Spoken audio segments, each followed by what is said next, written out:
Chairman of Stewards, Graham Locke, is with us today to run through the Stewards Report from Saturday night. Graham, we'll start with race number 1. The race was won by Better Be Cool. Yes, it was positively driven and ran up to its previous good form at Melton in Victoria, Greg. It was probably fortunate that it had 1-1 cover from about the 1600 metres, and stewards have opened an inquiry into Anthony Frisbee's drive of Uncle Lyle, which left a trailing position to work forward and sit outside the leader.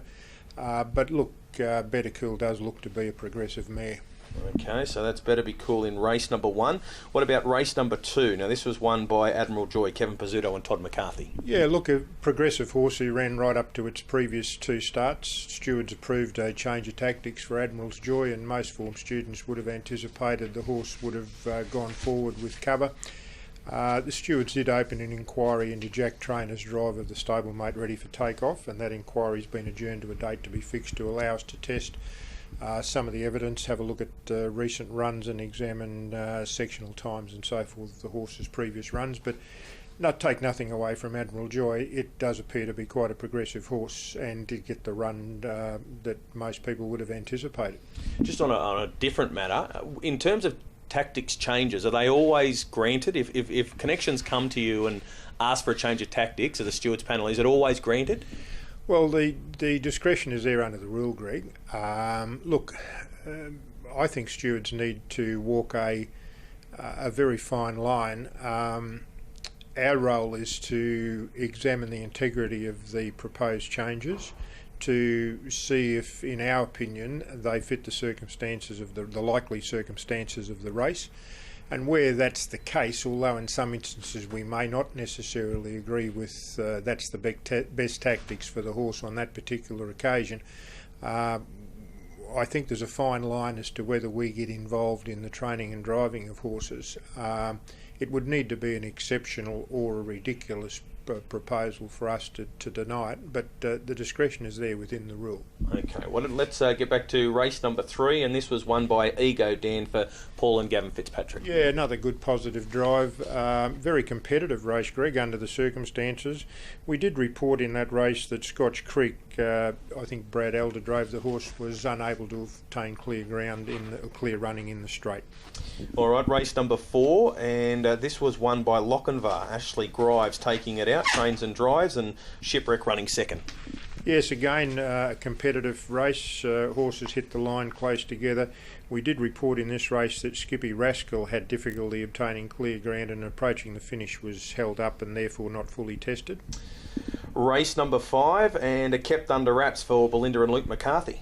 Arguably the class runner of the race, and obviously a progressive horse, was driven to dictate the race and had the result.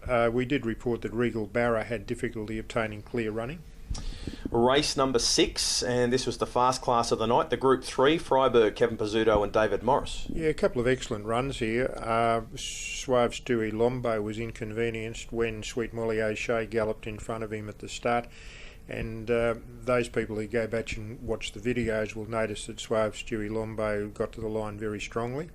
And also the winner Freiburg has put in 2 sparkling performances prior to last Saturday night, ran right up to its form with the better draw, was driven closer as you'd imagine, and was able to just outlast Suave Stewie Lombo. Is that all out of that race? Yeah, Suave Stewie Lombo was held up from the 300 for some distance and did have trouble getting into clear ground, so that adds further merit to the performance. Okay, I know Shane Tritton is very happy with how the horse has been going of late. Well, I think it's noticeable that the horse has been driven more conservatively in the early stages, and certainly as his standard of fitness improves, I think Saturday night probably had a flashing light on him. What about race number 7, Vienna Air for Amanda Turnbull? Yeah, look, again, just a horse returning to New South Wales.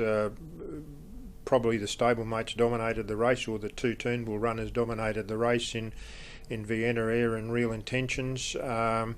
We do intend to speak to Amanda Turnbull in respect of her use in the whip in the race, and she had left the course by the time we got back to the matter, but we'll talk to her in the future. All right, and a Flying Isa, the trotter, took out race 8. Yeah, look, Greg, I think it's an indication I think I'm correct in saying that Luke McCarthy had mentioned to you in an interview that he was having difficulty getting the horse fit. The horse has obviously come on from its very strong second last Saturday night in the Trotters group race, and basically dominated the race as the class runner. There were some good runs behind it nevertheless. All right, so that was at Menangle on Saturday night. Anything else from the stewards' room that we need to know of? Not at this point in time, Greg. All right, Graham Locke, thank you very much for your time. Thank you.